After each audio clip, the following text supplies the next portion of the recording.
আমি তোমাদের আজকে একটা নতুন নিয়মে বর্গ শেখাবো। সেই বর্গটা হচ্ছে এইভাবে, দেখো, যদি শেষে 5 থাকে, 45, 55, 65, 75 এই ধরনের সংখ্যাগুলোর বর্গ।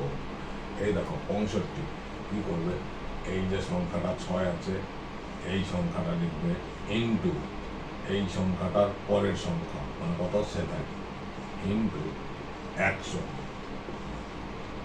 ঠিক আছে, প্লাস শেষ যে সংখ্যাটা আছে এই সংখ্যাটার স্কোয়ার, তার মানে 5-এর স্কোয়ার।